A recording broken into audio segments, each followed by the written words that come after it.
दोस्तों आज की क्लास में हम डिस्कस करेंगे सर्ट्स लॉज यानी करडी के नियम। तो आइए देखते हैं। जैसे फर्स्ट रूल्स की अगर हम बात करें तो हम लिख सकते हैं, जैसे संख्या लिखी हुई है n रूट a की पावर n, तो इसे आप लिख सकते हो, रूट का मतलब 1/n होता है, तो इसे हम लिख सकते हैं a की पावर 1/n पावर n। अब इसे आप मल्टीप्लाई करोगे तो इसे आप लिख सकते हो a की पावर 1/n इंटू n, तो n से n कैंसिल हो जाएगा, तो इसका आंसर a हो जाएगा। अगर इसके हम अंकगणितीय एग्जाम्पल की बात करें तो आपको एक चीज़ जानकारी होनी चाहिए, जैसे n की अगर हम बात करें तो n आपकी पॉजिटिव इंटीजर होनी चाहिए, पॉजिटिव इंटीजर, और पॉजिटिव इंटीजर्स का मतलब होता है धनात्मक पूर्णांक। इसके बाद अगर हम a की बात करें तो a आपका rational number, rational number, rational number का मतलब परिमेय संख्या होनी चाहिए। अगर हम इसके एग्जाम्पल की बात करें तो एग्जाम्पल में आप लिख सकते हो, जैसे हमने कोई पॉजिटिव इंटीजर ली n, जैसे हमने 2 ले ली, 2 रूट, अब इसमें कोई रैशनल नंबर ले लो, रैशनल नंबर जैसे हमने 3 ले ली और इसकी पावर 2, इसे आप सॉल्व करोगे तो इसे आप लिख सकते हो 3 की पावर 1/2 इंटू 2, जब 2 से 2 कैंसिल होगा तो 3 आपका आंसर हो जाएगा। तो फर्स्ट रूल को ऐसे सेटिस्फाइड करते हैं। इसके बाद दूसरे रूल की अगर हम बात करें तो दूसरे रूल में यदि लिखा हो n root a into B, यानी n root a into B दोनों मल्टीप्लाई में लिखना हो, लिखे हुए हों, तो दो पार्टीशन में इन्हें डिवाइड कर लेते हैं। जैसे इसे हम लिख सकते हैं n root a into n root बी, इसे आप इतना लिख सकते हो। अगर इसके हम अंकगणितीय उदाहरण की बात करें, जैसे हमने कोई संख्या ली 2 रूट 3 इंटू 4, ये संख्या ली, तो इसे आप पार्टीशन, दो पार्टीशन में डिवाइड करोगे तो इसे आप लिख सकते हो 2 रूट 3 इंटू 2 रूट 4, ये इसका आंसर हो जाएगा। इसके बाद नेक्स्ट हम तीसरा रूल देखते हैं। तीसरे रूल में यदि लिखा हो n root a upon b, ये लिखा हुआ है, तो इसे हम अलग अलग पार्टीशन में लिखेंगे, तो इसे हम लिखेंगे n root a upon n root b, n root a upon n root b, तो ये करडी का रूल है। अगर इसके हम अंकगणितीय उदाहरण की बात करें, एग्जाम्पल की बात करें, तो एक संख्या हम लिखते हैं जैसे 2 रूट, यानी हमने स्क्वायर रूट लिया, इसके बाद लिख दिया 3/4, इस संख्या को लिखा, तो इसे आप लिख सकते हो square root 3 upon square root 4, इतना लिख सकते हो, अलग अलग भाग में बांट दोगे।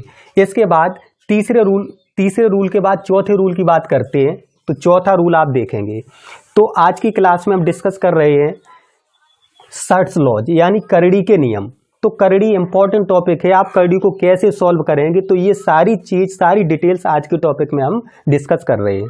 तो जैसे चौथे रूल की अगर हम बात करें तो हम लिख सकते हैं, जैसे लिखा है n रूट a की पावर m, यदि n रूट a है और पावर m यानी पावर अलग है, तो इसे आप लिख सकते हो n रूट a की पावर m, इतना इसे लिख सकते हो। जैसे अगर हम इसके एग्जाम्पल की बात करें तो एग्जाम्पल में देखते हैं, कोई संख्या हमने ली स्क्वायर रूट 3 की पावर 4, ये लिखा हुआ है, तो इसे आप लिख सकते हो, स्क्वायर रूट लगाया हमने, इसके बाद 3 की पावर 4 लिख सकते हो, जैसे रूल्स में लिखा हुआ है। तो रूल्स के अनुसार हमने एक एग्जाम्पल लिख दिया। अब इसके बाद नेक्स्ट हम बात करते हैं अगले रूल की। यदि लिखा हो रूट, पहले n लिखा हो n root m into a, ये लिखा हो, तो इसे आप कैसे सॉल्व करेंगे, या इसका जो रूल्स है वो रूल्स क्या है। तो इसका मेन रूल्स है, जो रूट में संख्या है तो इसे हम लिख सकते हैं a की पावर 1/m। अब इसके बाद ये भी रूट है, तो इसे हम लिख सकते हैं पावर 1/n। जब इनका मल्टीप्लाई करेंगे आपस में तो इसे हम लिख सकते हैं a की पावर 1/m इंटू n, दोनों का मल्टीप्लाई हो जाएगा। जब मल्टीप्लाई हो गया तो जो पावर होती है उसे हम रूट में पहले लगा देते हैं, तो इसे आप लिख सकते हो mn रूट a, इतना लिख सकते हो। अगर इसके हम एग्जाम्पल की बात करें तो एग्जाम्पल में हम देखेंगे, जैसे लिखा है क्यूब रूट, इसके बाद क्यूब रूट के बाद स्क्वायर रूट, और यहाँ लिखा है 5, इस संख्या को सॉल्व करना है तो इसे आप डायरेक्ट लिख सकते हो। 3 का 2 में मल्टीप्लाई करोगे तो 3 का 2 में 6 हो जाएगा, तो 3 × 2 6 इतना लिख सकते हो। या आप इस पार्टीशन में डिवाइड कर दो या इस पार्टीशन में, जैसा आंसर हो उसी आंसर के अकॉर्डिंग आप लिख सकते हो। इसके बाद नेक्स्ट रूल देखते हैं। जैसे लिखा हुआ है, जैसे लिखा है n√a इंटू m√a, ये लिखा हुआ है।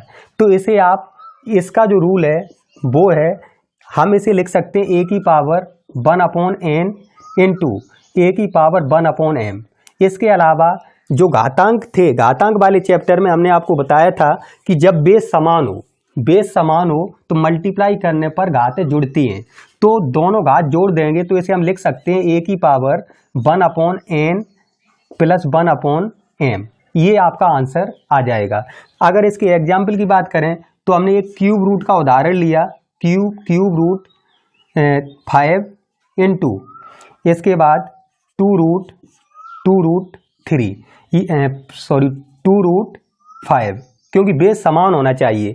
अब इसका हमने एग्जाम्पल लिया तो इसे आप लिख सकते हो, एक बार 5 लिख लो, 5 और जो पावर हैं इन्हें जोड़ दो, यानी 1/3 प्लस 1/2, इतना आप लिख सकते हो। तो ये क्यूब निकालने के यानी सेट्स निकालने के इम्पोर्टेंट रूल्स हैं, करड़ी के इम्पोर्टेंट रूल्स हैं। तो आज की क्लास में हमने डिस्कस किए करड़ी के कुछ इंपॉर्टेंट रूल्स। यदि आपको क्लास पसंद आई है तो प्लीज़ वीडियो को लाइक करें, चैनल को सब्सक्राइब करें, अधिक से अधिक शेयर करें। आप सभी का बहुत बहुत धन्यवाद।